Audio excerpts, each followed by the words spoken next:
Welcome to the DC Tweet Team Podcast with Andy Burrows. This calls for immediate discussion. Maurice Hawkins. Are you sure this is legal?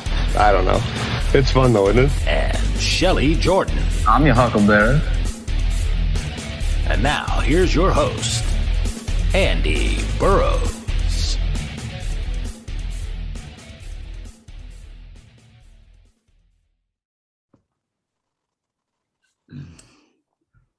Welcome, everybody, to the DC Tweet Team podcast. I, as always, am your host, Andy Burrows. I am joined by one of my amazing co-hosts today, DC Tweet Team founding member, Maurice Hawkins. Maurice, how are you, sir? It was the best of times. It was the worst of times. Yes, and we are definitely having the worst of times. But what we are not having is the worst of times of our guests. What two amazing guests making his debut on the DC Tweet Team podcast. My man from Ref the District, Trevor. First of all, it's nice to see you at something that isn't 2 a.m. I usually watch you guys at a ridiculous time. Trevor, welcome to the DC Tweet Team podcast, buddy. Hey, man, Andy, I'm happy as heck to be here, bro. I appreciate you having me on. You put out some awesome content, my man. It's I watch you guys all the time on YouTube and love interacting with you. And as you can see, they're sitting up in the top left-hand screen. A man that needs no introduction. Our boy from the amazing Htweare podcast. Our man Freddie Hamm. Freddie, what's up, brother? Chilling, Andy. Chilling. Look at him. He is chomping at the bit. I have had text messages backwards and forwards about Freddie. Let's start straight away with Freddie is so pissed off with this. He's not even doing a podcast this week. He's coming on ours. He's going to say what he's got to say. I haven't got a bleep button, so he's taking over from Shelley. Shelley is unfortunately poorly this week. Shelley, we wish you such a speedy recovery. Yes. We're sending you all our thoughts and prayers, Shelley. Please get healthy soon. Health is far more important than any podcasting. So we wish you all the best, Shelley. So, gentlemen, I feel like we might have done this podcast before in Tucson, last season, maybe once or 10 times, Trevor.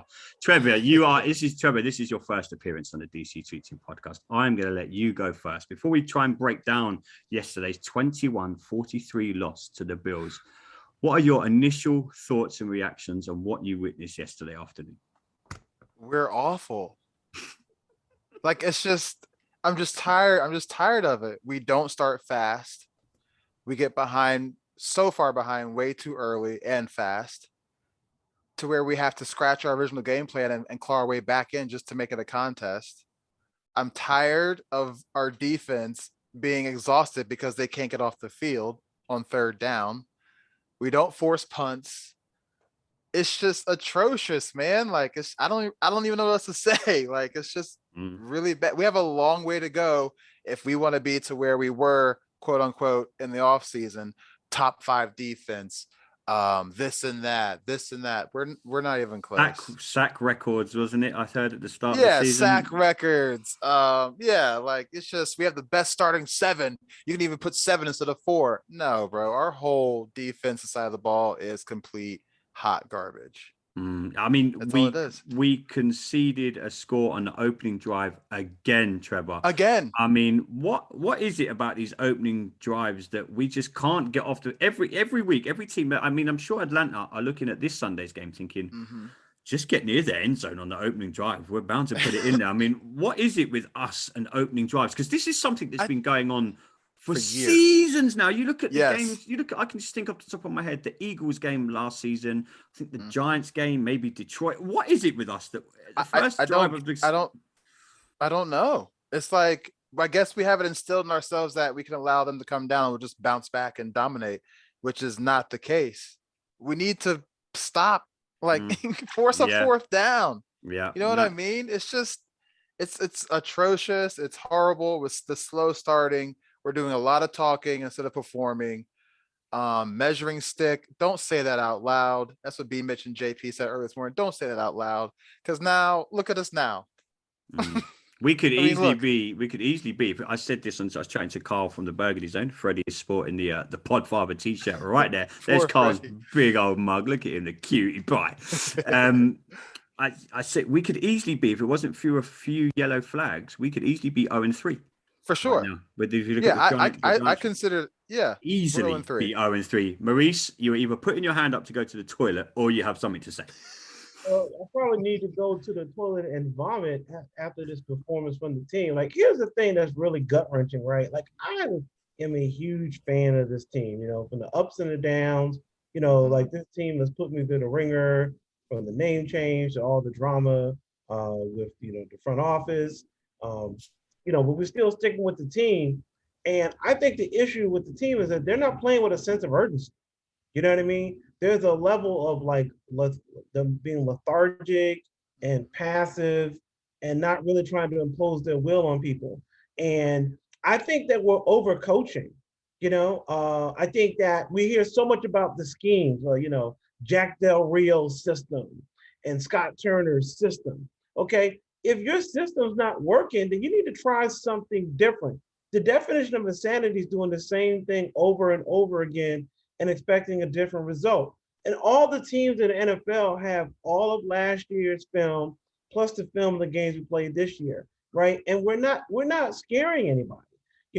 So to me, I think we got to look at the coaches right now and look at the scheme that they're running and how they put these players in the best possible position to win, right? It's Chase. You have like speedsters on the edge with Chase Young and Montez Sweat. You got two dominant interior linemen with Jonathan Allen and Deron Payne. You have some great, skilled players, with Logan Thomas at tight end, Terry McLaurin. I mean, you saw what Gibson can do. He was pretty much the offensive MVP yesterday with being the leading rusher and leading receiver, which is baffling. So we have some pieces, but we're not putting it together. And I think we need to stop trying to sell this fan base that Taylor Heineke is the second coming to Joe Montana, because he's clearly not. No, he's most definitely not. I mean, we bigged him up. He had the Tampa playoff game and everything that revolved around that. And the kids, he still might come good. Yesterday, he looked like a deer in the headlights. Freddie, I can see you chomping at the bit, my man. I've spoke to you throughout the day. The floor is yours, Freddie. What did you think of yesterday's game? I thought yesterday's game was absolute 100% unadulterated, unfiltered, fetid shit. I thought it was absolutely, positively atrocious. I thought it was an embarrassment.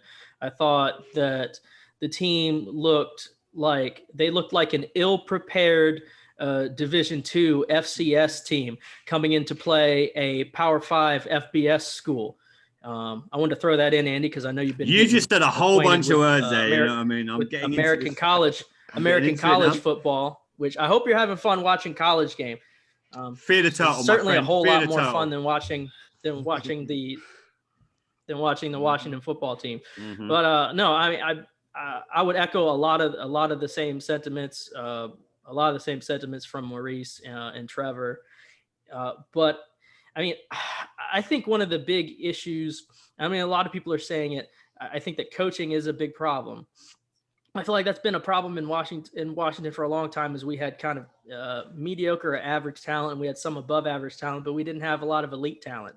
But I feel like we do have some elite talent. And if you have elite talent and you're not getting it done, you got to look at the coaches. We talk so much about scheme and this and that, and where is the innovation and where is all the unique, interesting stuff that Scott Turner is supposed to be doing? And what I mean by that is, like, dude, there's nothing innovative about just, about running your offense where you have your receivers running routes where they're running into each other, and then every once in a while throwing a jet sweep in there. Like it's some kind of new, cool thing. Like you're doing something that's totally innovative just because you have one of your slot receivers run a jet sweep. It's totally, utterly ridiculous I don't understand the play calling. I don't understand sometimes if you have an inability to block, why you don't try to move the quarterback off his spot. Why don't you play to your player strengths? The same thing on the defense. And another thing that I've been thinking about, that I've looked at, you look at how the defense and how well they performed last year. And every year is different. You still got to have guys, you got to have the same motor. You got to have the same, the want and the desire. I feel like a lot of these guys listened too much in the off season and bought into their own hype. You still got to show up. You still got to work. Cam Curl, who's one of our best players on defense, playing free safety. Last year when he was playing strong safety, and especially when he was in the box as well, I mean, he thrived. He did really well. And now we have Landon Collins in that spot. Well, I mean, Cam Curl came in when Landon Collins got hurt last year, and he really took that job and he really made it his, and he really played better than Landon. I understand that Landon's got a contract. You got to have him on the field. If he's healthy, you got to have him in some way. But I still don't understand why, if Cam Curl is going to be better at strong and he's going to make your defense better, why not play him there? And why not move Kendall Fuller to free safety? Why not do that? And then as far as the defensive line, I mean, I really just think it's a matter of, I think it's just a matter of the defensive line kind of sitting on their laurels. And as far as the Chase Young thing goes, and I love Chase Young just as much as anybody else, but I'm starting to feel like Chase Young is having a little bit of the RG3 syndrome. RG3 was, number 2 overall pick. He was, rookie of the year, offensive rookie. Chase Young, 2nd overall pick, defensive rookie of the year, face of the franchise. We don't have a franchise quarterback here. Chase Young is that franchise guy. He's out here, he's got his commercials going on. He's always got a quote. He's got the quote every week, about this, about that. He had the, the quote after the game. He's like, basically, I forget what the exact quote was, but it's to the effective, if guys aren't taking care of business, I'm going to be on them. I'm like, dude, you need to be on yourself, man. You're number 2 overall pick. I think he said, tell me about this bullshit. Yeah, if this bullshit's happening, I want to know who. It's like, well, I want to know about your own shit first. The bullshit is you, man. You are the bullshit. You want to know about it? Like, take a look in the mirror, man. Like, dude just needs to shut up and just needs to go out, and do his thing. I mean, it's all good. You can talk all you want, when the team's playing well. When the team is not playing well, now is not the time to do that. There's nothing to say. There's no, coming out like I saw pregame, when they were out in Buffalo and he's coming out onto the field and he's waving to the crowd like he's about to do something. Kisses, dude, you didn't do shit. You didn't do shit the whole game, and they're blowing kisses to you because we put a 40 burger on your ass. I mean, come easily. On. It's just it's crazy. And then I do have this to say too about Scott Turner is proving to me over and over and over again that he's not this great offensive mind. His dad was a great offensive mind. The reason why he is an offensive coordinator in the NFL right now is because his last name is Turner. It's the same reason why Jay Gruden was head coach of Washington, because his brother's John Gruden. Mm-hmm. It's the same stuff. I mean, it's all the NFL is like that. And I'm not trying to discount Ron Rivera's ability to be a head coach, because a head coach is a little bit different. Ron it's more about being a leader, okay, and being able to keep things organized and being able to keep a tight-knit group. I understand. I think that's great with Ron. But I mean, I really think Ron did himself a disservice having Scott be his offensive coordinator. And as far as the JDR thing, after a while, and then we talk about this a lot, whether it's offense, whether it's defense, after a period of time, the game kind of passes you by. That's good. Yes, I'm glad you said this. That's exactly Freddie, what bro. I feel like is happening with JDR, and I think it's ridiculous. It's like, you want to build on the success that your defense had last year. Why are you moving guys around? Exactly. Why are you not trying to accentuate the talent that you have and then build upon that, rather than saying like, oh, again, back to the Cam Curl thing. I'm sorry, I harp on Cam Curl because I love Cam Curl, but it's like, get it all out, Freddie. If the dude is going to be an elite strong safety, why are you then going to say this is not Madden? Okay, right. I can't just move him from strong safety to free safety and then his overall drops by 2 points, but it's fine because I got Landon Collins over here, and then I go, like, you can't go into edit mode and turn everybody to turn their high motor on, and do this shit. It's absolutely utterly ridiculous. The last note that I had was, I still maintain that we should have left Dustin Hopkins' ass in England. Okay, I don't care that he recovered. I don't care that he recovered his own kickoff. I think Dustin Hopkins is hot garbage. And the only positive note that I had from the entire game was Gibby. Love Antonio Gibson. That run was great. Yeah, that run was. Taylor Heineke. He needs to make better decisions, but they also need to put him in. They need to put him in a position where they're limiting his mistakes. I mean, if you think about the way that, and again, brilliant offensive mind in someone like a Kyle Shanahan. Think about what Kyle Shanahan did RG3's rookie year. I hate this old dog mentality in the NFL. It's like, this is the way it has to be done, and this is our scheme, and we're just gonna shape everybody into that. We're just gonna into this mold when it's like, okay, I got a guy who can do this, What does he do well? He can roll out well. He's good. If we move the pocket and go, okay, cool. He can connect short. What is he doing badly? And we're going to try to get away from that. And then you got these offensive weapons, man. And we're talking at the beginning of the season, which the beginning of the season feels like a long time ago because it feels like we're so far away from where we started. And we were shit then as well. It's like we're in a completely different world. It's like, this was your shot. This is the best you're going to give me. I almost feel like, just send him out of here now. It's ridiculous. It just doesn't. And another thing to tag along with Freddie, we're not getting beat by like bomb plays or like crazy out of control plays. We're literally getting beat with like 7-yard slants, 5-yard outs. The run game is. We made Zach Moss look like Antonio Gibson should look for us yesterday. We made Zach Moss look like an all-pro running back. Look at that play. Look at the play that Allen running. Offenses against us is 3rd and longs. It was crazy. My gosh. That first series when they had that penalty set them back and they got into 3rd and 15. I looked over at my dad and I was texting Maddie and I was like, they're gonna convert this. You watch and see. I'm like, that's money. Yeah. Every time someone has a 3rd and long against Washington, I know that it's like we will get zero pressure. I'm literally going to get onto that point. I'd be interested to see what you guys think. With our defense, we'll say 3rd and long, for example. If our defense drop any further back on a 3rd and long, they're going to be sitting in the stands. Look at yesterday when we had 3rd and long. Someone screenshotted something on Twitter. I'll try and find it later. They took a screenshot of our defense. Obviously, there's the line of scrimmage. I couldn't see half our safeties and our linebackers. I'm thinking this is going to be the easiest 3rd and long probably the Bills have ever had to do. And is that coaching? Is that players just not using? We couldn't play zone yesterday if our life depended on it. So it was terrible. As soon as we got down into that 3rd and long situation, we all knew as fans, everyone in that stadium knew that they were going to convert it. I mean, for me, I've said it many, many times today throughout on Twitter, and us guys were chatting before we started recording.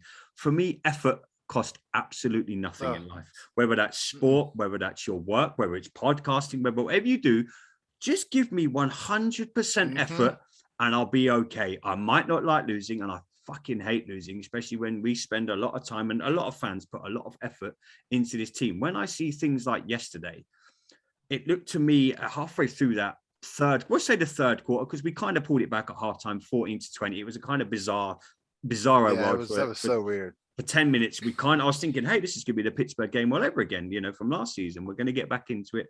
But then we come out in the 3rd and 4th quarter, and to me, it just looked like we'd switched off. Freddie. To me, Freddie, I love it. Freddie is on the vodka. Freddie is on. That's see what you've done to this man. They put him onto the vodka. For me, it looked like they had chimed out. Whether that's, they weren't listening to the coaches, whether that's them as players that had the mentality of, hey, we didn't expect to win this anyway, but you can't. And all these people are going, well, it's the Bills. They're going to go into the Super Bowl. No, it's not the Bills. No one said that when we went up against Tom Brady in the playoffs. Thank you. The Steelers did the same shit that we did with four linemen rushing, and they beat the Bills week 1. Okay? So it's not that they're the Bills. They haven't made it to the Super Bowl in how long? They haven't gotten there and lost. So I don't want to hear that. So my thing is, are we talking about systemic failure, or are we? Because to me, you got to isolate what the issue is with the team and change it, right? But we've been trying to isolate it for like 20 years. It's the whole damn team. But I mean, what I'm saying is that, again, what I see is 2 things. They're too conservative. They're predictable on both sides of the ball. For sure. And there isn't a sense of urgency. Right. I mean, like I listened to the press conference yesterday with Coach Rivera, and it was just kind of like, well, we're going to see what we're made of and everything. I know. and I said this all season long. I was like, like the honeymoon period is gonna come to an end with Coach Rivera, and this fan base is gonna revolt. And what I know about this fan base, this fan base is too passionate to tolerate losing. They don't want to lose. They want to win. Like, we're not the Cleveland Browns. They're good with losing. We're not the Detroit Lions. They're good with losing, Yeah. We're not good with And now they're winning. We're not we're not Tottenham Hotspurs. Right. Tottenham Hotspurs. So my thing is that, do we have the willingness to reinvent ourselves? Like, I don't know.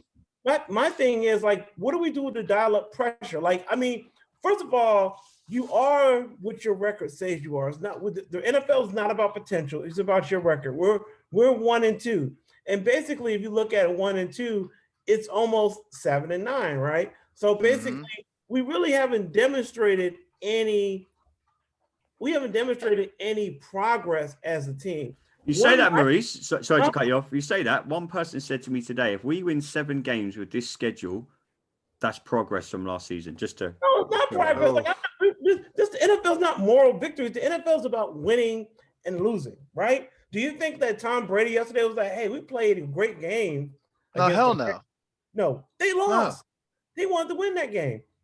And the Rams wanted to win that game. And guess what? You know what has super confidence right now is Matt Stafford, because he dueled Tom Brady, okay, and beat him. And if they continue along that, those dudes look unstoppable, by the way. I don't know who's going to stop those dudes. Yeah, nobody. I mean, like, my thing is they had Deshaun Jackson looking like rookie Deshaun Jackson yesterday. Yeah, they did. But I digress. But my point being is that the NFL is an attack-based league, right? Look at what Green Bay did last night, right? San Francisco scored a touchdown with 37 seconds left on the game, and Aaron Rodgers didn't give a damn about that. No, he didn't. You might as well leave. That's like 10 minutes to him. No timeout. 37 seconds, no timeouts, and move the ball down the field and win the game, right? That's the caliber of quarterback play. That's the quality of team that's out there, right? And we got to play those guys. And again, all these teams that we're playing, everybody's hungry. They want to win now, not 2 years from now, not 5 years from now. Yeah, we need to win now. Right now. So the bottom line, there is zero tolerance for losing in the NFL. Because I tell you what, Coach Rivera have a couple more seasons like this, he won't make a contract. He'll be gone. And what Freddie was saying, the bottom line is that I don't think it's time to push the panic button. But if we play Atlanta, a game that we should win, bro, like we might play Buffalo and we're 1-3, then it's if we because play like we're gonna go to Atlanta with the mindset that we can at least beat Atlanta and we're gonna lose. Dude, Atlanta, Trevor, we interacted earlier on Twitter. If Atlanta are thinking the same. Atlanta are probably thinking we can beat Washington. Exactly. Yeah. You know, they're sitting there doing exactly. I know a few friends who host an Atlanta UK podcast. I spoke to them today. They're like, "Hey, we're seeing Washington as a winnable game." They're thinking they won it yesterday. They're thinking, right, we can go and get another victory against Washington. I mean, just circling around, we touched on this on our last show, Maurice. I'll be interested to get Freddie and Trevor's views. We said in our last show, the Giants, the Chargers game, to win big games, you need to get big players involved. Yesterday, Terry McLaurin had 4 receptions for 62 fucking yards. Yeah. How is that physically fucking possible? Because Taylor likes to look to his right and Terry's on the left all the time. Can't throw to Taylor his left. goes to his right. Yeah, he does not throw to his left. And when he wants to throw something, he stares the receiver down and just forces a throw. Or he just doesn't let the route happen. He freaks out when he sees a little bit of pressure coming his way where he just sidestep and step up, but he freaks out and has to run. And the whole play is broken. He did that in the Giants game. He missed so many wide open people. He missed that in the Chargers game. He does not go through his reads all the way through. I mean, that's what it is. I don't mean to dump on all the Taylor Heineke fan club, which I'm not. No, dump on him. But Maurice, you've never been in that club. Hell no. Dump all over him. What's the name of the dude that Vince Carter dunked on in the Olympics from Australia? That French dude. He was 7 foot. That's what I'm about to do right now, right? There was a reason why that dude was taking math classes last season. Literally. Thank you. How come nobody's paying attention to that? There was a reason why he was taking math classes, right? He wasn't supposed to see the field, right? What was supposed to happen, that this is supposed to be Dwayne Haskins' 3rd year as the starting quarterback of the Washington football team. But because Ron Rivera gave up on Dwayne Haskins from the jump. Dwayne Haskins gave up on Dwayne Haskins. Yes, big time. Man, I love them strippers. Yeah, man, I love that. Blame on both sides. But the bottom line is that we can't sit here and think that when you get rid of a first-round draft pick quarterback, that does not have strategic ramifications for the team. And the strategic ramification for the Washington football team is now we have Taylor Heineke as our starting quarterback. Ryan Fitzpatrick, a journeyman quarterback, is not going to be back maybe by the Tampa game. I mean, the bottom line, with the way we're playing right now, we'll be lucky to be 2-6. My question is, you had both Kyle Allen and Taylor Heineke in Carolina with you, Ron. Why did you bring them here? What did you see? And they didn't play for you that much in Carolina. So what did you see in them that you thought you could bring them here for? Like, honestly, I think it was just what is Scott Turner more so than it is Ron Rivera. I think it's Scott.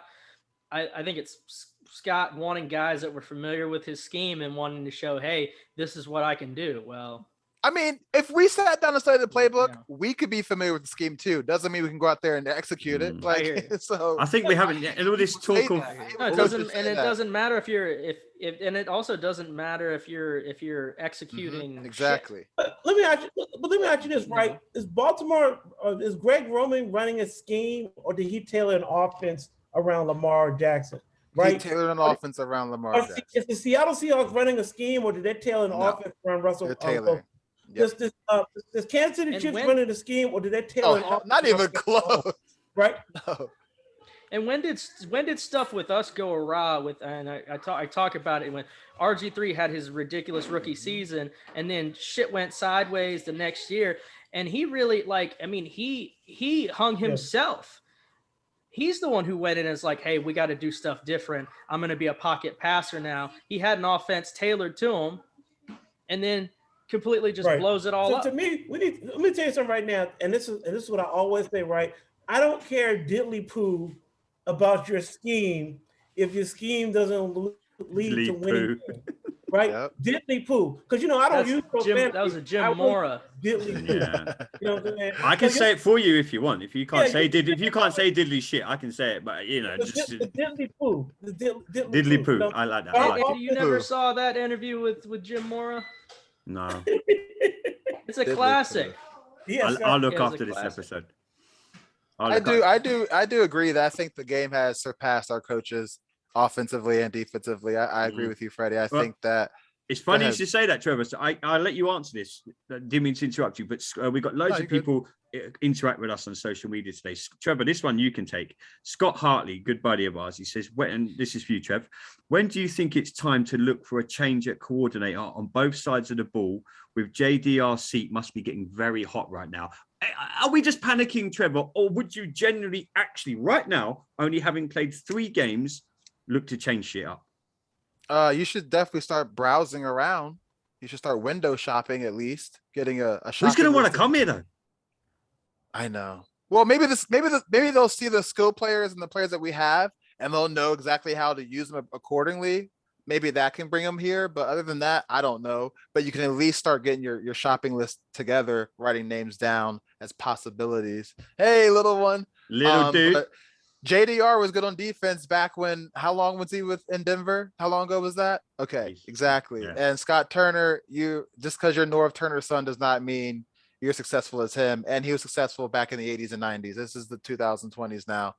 We've got it's faster, it's high power, it's more unique, it's more trickery, it's more innovative. You what Sean McVay does. Do that. Yeah, exactly. Thank you. He was in our building. Literally. I mean, it's not. And like with the urgency thing, I'm with you too with Mo. Like we got the ball second half of the game yesterday. Right. You would have thought in locker room at halftime, it's like, all right, we get the ball back. Let's go out and like, we came out and was like, well, I mean, we're an NFL team. Might as well just show up and get on the field. One of the big things for me is as well, we never seem to learn lessons from past mistakes. Looking here, so we were 2 from 11 on third downs yesterday. How many times over the even years, I'd say now, have we said that? I mean, that's, obviously we've had a lot of different players since then and players come and go, but it just seems to be something throughout Washington. I mean, I watch, as soon as Washington's are finished, I tune into loads of other games and I watch as much NFL and much football as I can. I see other teams on third down and they're nowhere near, and I mean not even close to being as shit as we are on third down. I mean, again, is that a coaching thing? I mean, yesterday, first downs, 13. in the entire game. Rushing yards, 78. Passing yards, 212. Total yards in the entire game, 290. That's awful. The Bills had 481.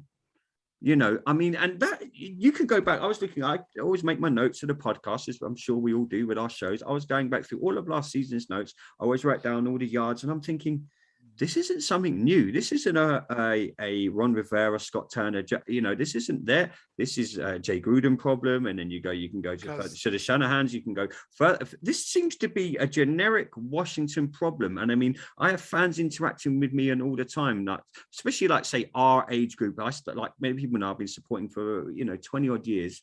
They say, hey, Andy, this isn't a new problem. You have to go back to the 80s, the fucking 80s, for us to be the Hogs and the team that pounds, which is ridiculous. That's embarrassing as hell. But I say the same thing about a franchise quarterback. I've never, ever, ever, ever in all the 20 years I've supported Washington seen a franchise quarterback in DC. Come close. The last time we had a franchise quarterback, his name was Joe Theismann. Yeah, that was the last time we had a franchise quarterback. Yeah, that was the last time, because after that, you've had. I mean, it's been a merry-go-round. Even when we won the 2 Super Bowls, right? You had multiple quarterbacks playing in Super Bowl 7, Super Bowl 22, and then you had one good year with Mark Rippon. But we haven't had stability at quarterback. And if you look at like Buffalo, they know who their quarterback is going to be for the next decade, right? Yeah. Look at Seattle. Russell Wilson has been the starting quarterback for the Seattle Seahawks for almost a decade. You look at Kansas City and Patrick Mahomes. You look at Lamar Jackson in Baltimore. You look at Ryan Tannehill. Remember that, Freddie? Ryan Tannehill. We would love us some Ryan Tannehill right now, wouldn't we? Yeah. Matt Ryan, franchise quarterback. Ryan, right? Deshaun Watson. I mean, let's keep it 100. Jameis Winston. He's 2-1. You gotta win. But there's so many people out there though that say, oh well, we can't talk about just quarterbacks. If you take care of the biggest position in your entire organization, and we haven't, like we just said, in the 20 years I've been supporting, we haven't never ever we've tried so many times with RG3. We had, like Maurice said earlier, we had the whole Haskins thing, but we've just had a merry-go-round year after year, atrocious. Draft after draft after draft. We just go, hey, do you know what? We are not patient. Yeah, we're not. No, we're not. And a lot of people yesterday were commenting, hey, look at the Bills. When Allen first started with the Bills, he sucked. Yeah. They stuck with him. Right. And people saying, oh, we might be able to do the same thing with Heineke. And I'm thinking, oh, Jesus, you can't put them two in the same bracket. But yeah, we should have traded. Mitch Trubisky would thrive in our system, in our organization. I'll take Mitch Trubisky right now. Yep, I said it. Look what Carolina's doing with Sam Darnold. Look at Freddie. Exactly. Look what. I mean, exactly, Maurice. Sam Darnold was trash. He was garbage. Like, he was terrible. And now they're 3-0. He's looking all world. You know, and he doesn't even have that many playmakers on offense. He got Robbie Anderson.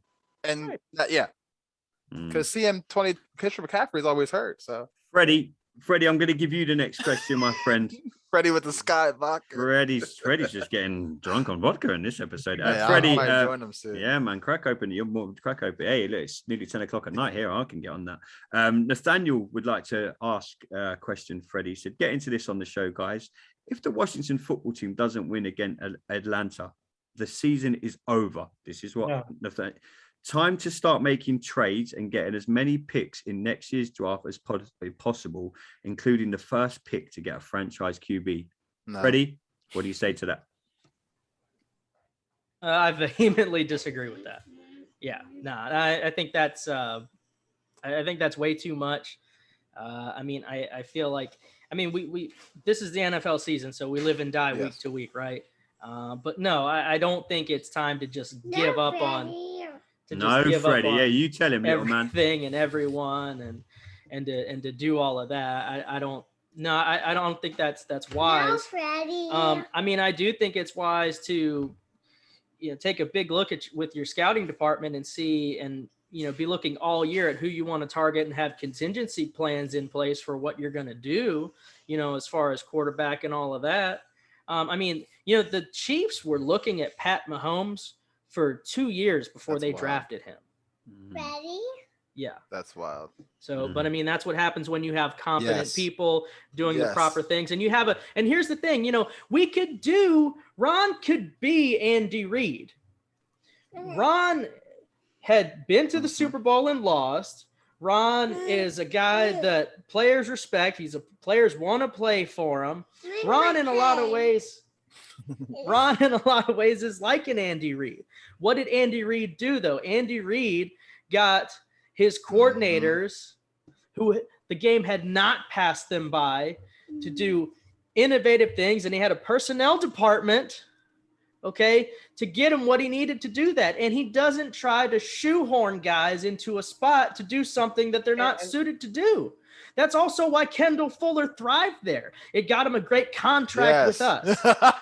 You could fucking rip that up and put it in the bin. Yeah, no joke, man. He's hot garbage. He's disappointment. Dog shit he is. I can get him and John Bostic. If I see fucking John Bostic near a football field again next week, I'm going to swim over the fucking Atlantic and punch the dude. So why did we draft Jamin Davis if we're not going to play him as a coverage linebacker?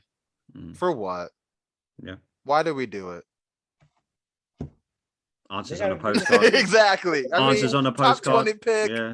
Our top 20 pick on a is postcard. It's just I don't get it, I man. don't know. And also, I honestly think it was probably a situation where, and again, it's these old dogs. It's this baton. You got to think too. We got Martin Mayhew and Marty Herney in there as well, and they're sitting there and they're going. Samus Reyes is the freak at the tight end position. Hey, you stick to the board. You stick to the board, and he's there. So we're gonna get our guy. Is he gonna fit? Or are we gonna use him? Is he gonna contribute to his team? He's there. We're gonna get our guy. It's really bad. Is that Martin Mayhew or Vince McMahon? You're fired. Yes.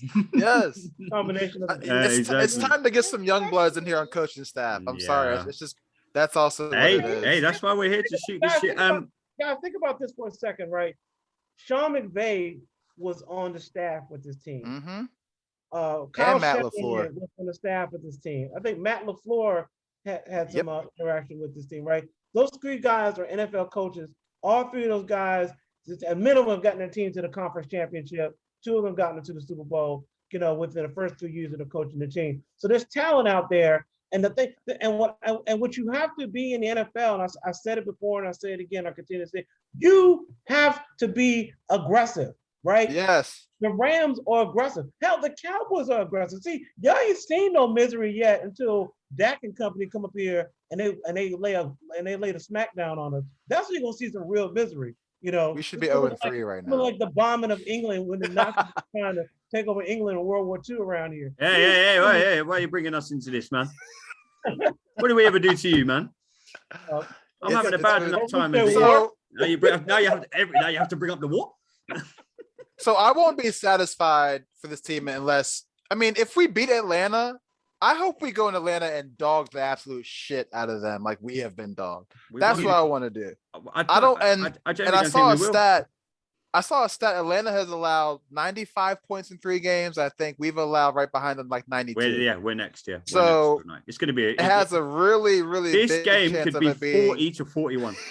That's what I say. Or it could be 16-16, and it comes down to a field goal, and we'll lose because we have D-Hop. So it's crazy. it's just I don't know. Man. Maurice, listen. Go ahead. I'm sorry. So Ricky, we would like to quickly know. He said he listens to the podcast quite a lot. Good fellow, where's this supposed great defense hiding, and why isn't Terry getting the ball more, Maurice? I think that the point was raised earlier is that Taylor Heineke has more rapport with some of the other receivers than he has with Scary Terry, because he wasn't traditionally playing with the one. So he's going to go to the player he has the rapport with. I think that's the first thing. Then if Terry's playing on the left side and Taylor has a tendency to look right, that's going to keep Terry out of there as well. But Terry needs to get the ball early and get the ball often. And the offense should be designed to make it a mandate to get him involved in the game early. Because if a receiver doesn't get the ball early, then they start taking plays off. and then they get disengaged. Get him involved with the ball early. Teams do it against us. Look at teams getting the quarterback, getting the ball out of the hand, lightning quick. Literally, lightning quick. Terry is the number one, right? So, like when Green Bay's playing, Aaron Rodgers is going to get Devontae Adams the ball. Yes. Russell Wilson is going to get Taylor Lockett the ball.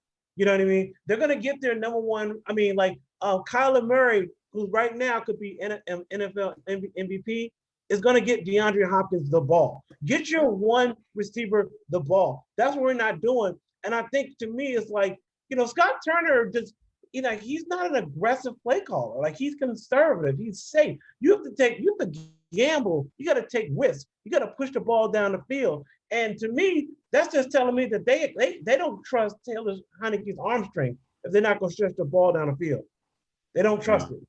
Yeah. Also, go on, Trev. Why the hell did we challenge a ball spot in the first quarter of the game? That was not even close, by the way. That gives a sign that we don't trust our defense. Even the coaches don't trust the defense. You're challenging a third, like a fourth and short spot in the first quarter. That wasn't even close, by the way. Not even close. I was calling that from my couch, but yes. Go ahead. Sorry, it's I just want to make that point too. Mo, real quick, Andy, if I can, because I wanted to add something on what Mo was saying with the wide receiver thing and not targeting Terry enough, and Heineke's, how much he's worked with. He keeps trying to force the ball to Deion. Yes. He's forcing the ball to a rookie receiver. And then the other thing I want to piggyback off of that, if you get Terry involved early, because the defense knows that we don't have a lot. They know who they have to scheme around. You get Terry going early, all of a sudden he's garnering a lot more attention. Then you can hit Logan Thomas. You can, Adam you Humphries. can get, when you have your players, going over to hell, it'd be like, hey, because they're trying to shifting over to Terry's side of the field, then you can get Diami with a free release, shooting down the sideline and throw that damn bomb to him like you've been wanting to, man. Yeah. It's just one Dropper Road asks, apart from the NFC East divisional games, the last 5 games of the season they are, where do you see the wins coming from? The next 8 games look beyond us to me. We could well end up going into those games 1-11 or 2-10. Give me a positive, and I don't mean a top 3 draft pick. Freddie, you can take this. I'll tell you where the wins are coming from. The wins are coming from the opposing team. That's where the wins are coming from. And I'll tell you a positive. A positive is that this will be the last season that we'll have this name, so you can't call the Washington football team losers next year. All right. There's a positive for you. But the wins are coming from our opponents. Okay, so Freddie thinks we're not winning any more fucking games. Trevor, what says you? I think next weekend is a very winnable game for us, Atlanta. Carolina can be a winnable game for us, and New Orleans. Other than that, I don't see us beating Denver. Their defense is ridiculous, and Teddy is on fire. I don't see us beating Aaron Rodgers. Saw that last night. That's the reason why, and his name. Tom Brady. At the beginning of the season, I thought as well we played with them last year. They had the same players. We could probably be in it again this year. Nah, we're going to get mollywopped by them. We'll probably lose to the Giants again. We only won because we were saved by the yellow flag, literally. And Dallas, we haven't even played them, and they're in every game that they're in right now. So Atlanta, Carolina, New Orleans are the only 3 wins I can see us coming. And maybe we'll beat Philly. We'll sweep Philly. Maurice. We'll sweep Philly. Maurice, give me some hope here, brother. Where are these wins coming from? I think that we can potentially win our next 2 games. So I think Atlanta is definitely a winnable game, even though all hope was lost by the way Buffalo savagely beat us. And we should be filing charges to the Buffalo magistrate for how badly they beat us. And then I think that New Orleans is a winnable game because it all depends on which Jameis Winston shows up. If Crab-Legs Winston shows up, then we can win. But if Jameis wakes up and remembers LASIK surgery, yeah. And if he wakes up and realizes he's got a cannon for an arm and has some natural passing talent, they'll blow us out the gym.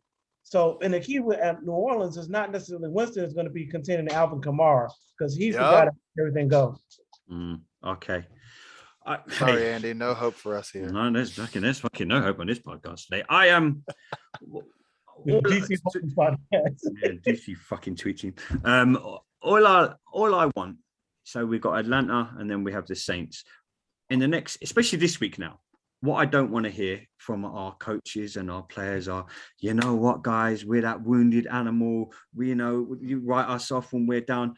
All I want from our team this week, don't say a fucking word. They ask you for any interviews, tell them to fuck off. Yes. Get on that practice field and practice your asses off. I don't want to hear you come out and go, hey, we knew we were terrible last week. Get on the practice field and sort your defense out for a start, because it's fucking shit. Make sure Scott Turner, go and look at this magical fucking playbook that you've got, what you are meant to open up. We only seem to be at page fucking 2 right now. Open up that magical playbook and say, hey, let's use it. Yes, we've got Heineke here, but hey, what's the worst that can happen if he starts opening this up instead of these stupid fucking check down 5-yard passes? Get Terry McLaurin in the game, man. Get Kyle Allen in the game. Send Terry McLaurin off like Roadrunner and try and get him the ball more often. You know what I mean? Just be better and apply ourselves better. And like Marie said earlier, be brave. When I watched us go behind yesterday, last season, the Pittsburgh Steelers game, we went behind. We come out and we really tried to smash them in the mouth. You know what I mean? We looked like from the start of the third quarter at Pittsburgh, I thought, hey, we're in this game. This game is far. Yesterday, we come out of the third quarter. I thought, I'm going to go and paint a wall just so I can watch it dry. You know what I mean? This is more entertaining than what I'm seeing from Washington. It's kind of like the energy's been sucked out of us from last season, and we've got the same coaches, and everything's the same. All right, there's fans back in the stadium. Maybe now that's the thing. They're heaping expectation. Something is afoot with the team, right? Because they're not playing with aggression. They're not trying to impose their will on teams. And maybe what it is that the team is young too. When you think about it, like when you say Chase Young is your leader, and he is, but he's only in second year in the league, right? There's still a lot of development that Chase has to go through. You say Antonio Gibson is the leader, and he is second year in the league, right? Terry McLaurin, what's this, his third year? Third year. So it's like these guys are still young players. So we're a young team. You know what I mean? And you don't have that veteran. I'm gonna tell you right now. Swap out Taylor Heineke, put Aaron Rodgers on this team, and see what we do. Easily. Yeah, but you could say that for, David Carr. Bring Derek Carr here. Bring Teddy Bridgewater here. Bring anybody, any other quarterback. Exactly. I've been thinking about this too. I know a lot of fans have been thinking the same thing. If we had been able to pull off the Matt Stafford trade, what that would mean for this team right now. Just imagine. No. Because his quarterback coach is Kevin O'Connell, who was formerly our quarterback coach. I rest my case. So it's I rest my case. Like, we're giving away talent. Here, take these Gucci sneakers. We don't need them.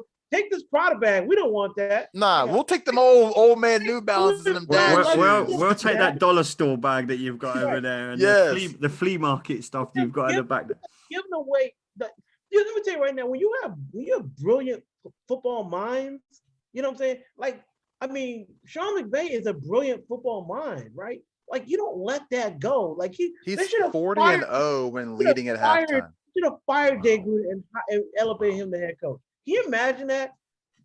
We fired Jay Gruden and kept Sean McVay as the head coach, where we would be as a franchise. Just think about that for 1 second. Guys, 40 now. I hope we've all got everything off our chest. I feel like this isn't a podcast. I feel this is like therapy. It is, bro. That's a damn shame, too. We've driven Freddie to drink. So, hi, my name is Freddie Hamm, and I'm an alcoholic. Trev's not having us winning any fucking games. And Marie said poo quite a lot. Hey, what an episode. What an episode. But Freddie, always a pleasure to have you on. For those that don't know, and pretty much everyone that listens to this knows where the hell we can find you. I believe there's no episode this week because Freddie is so pissed off. But just he might do one. You gonna do one? Where can they find you? And it's not solely my decision. I own 50% of Htweare. The other 50% is Maddie Jane. And yes, you can subscribe and listen to the Htweare podcast every week. We put out an episode, and I guess we might be doing the one this week. Do y'all have a contract with Pete Rock? Because y'all have some dope beats in the background on your podcast. The intro, the outro music, background music, with the exception of a couple, it's all done in house. We're very, very happy to be 100%. I mean, everything that we do from the background music, the editing, all the stuff, and then all the animations and all that stuff, that's all done in house. We don't outsource anything to anybody else. It's a homegrown podcast. Unlike us, Maurice, who outsource our intro to Freddie. Yeah. Yeah, the DC intro courtesy of me. Yeah, boy. Trevor, it's your first time. I hope you've enjoyed your first visit. I want to come back. It's definitely not going to be your last, but obviously over there at Ref the District, I love interacting with you guys. Just for one time though, can you please do like a show at like 4 PM just for me, so I don't have to sit there at 2 AM typing away to you guys. I can see what we can do. But Trevor, tell our listeners where they can find you, buddy. I'm on Twitter, Trevor Stores WFT. I'm on Ref the District podcast with Nathan and the Stoner. I'm also on a full press coverage podcast with George Carmi, and audio podcast with Football Garbage Time with Hakun Wong as well. So Ref the District tonight, we air tonight at 7:00 for our day after reckoning. We recap the game before on Sundays, and then at 8:00 I'll be on Football Garbage Time tonight to talk more NFL and Washington football team too. So Trev, it's been a pleasure. Everywhere. It's been an absolute pleasure. Yes, sir. I've loved this. This has been good fun, man. This has been a good episode. Trev, it's been a pleasure. Freddie, yes, you're part of the family here, my man. Trevor, we are definitely getting you back on, brother. Maurice, we will do this all later on in the week when we will look ahead to the Atlanta Falcon game, us getting back on track, having a calmer episode next week, gentlemen. Yeah, and let's see a Washington football team win. Maurice, I will catch you down the road, brother. Yeah, I'll catch you down the road, brother. And and people want some buttons or car magnets, hit me up, DM me on Twitter, HawkDiesel1906. I'll get them in the mail to you. We got nice trinkets for the fans. Yeah, we've got look, Maurice, I got some new merchandise. Hey, I'm gonna need all the swag. I'm gonna need everybody's swag. We got but we're on. Go make sure you go and this YouTube channel, go and hit the subscribe button. We're on Apple, we're on Google. You guys know how this fucking goes. We're just everywhere. Type in DC Tweet Team Podcast. But Trevor, Freddie, Maurice, been an awesome episode. I've loved chopping it up and talking Washington football with you. We will get back to winning ways, gentlemen. Keep the faith. Yes. We all get angry every now and again. Me worse than most fucking people. But hey, guys, it's been absolutely awesome. Ladies and gentlemen, this has been the DC Tweet Team Podcast. I have been your host, Andy. Freddie, Trevor, Maurice. Till next time, everybody. Stay safe. Yes, sir.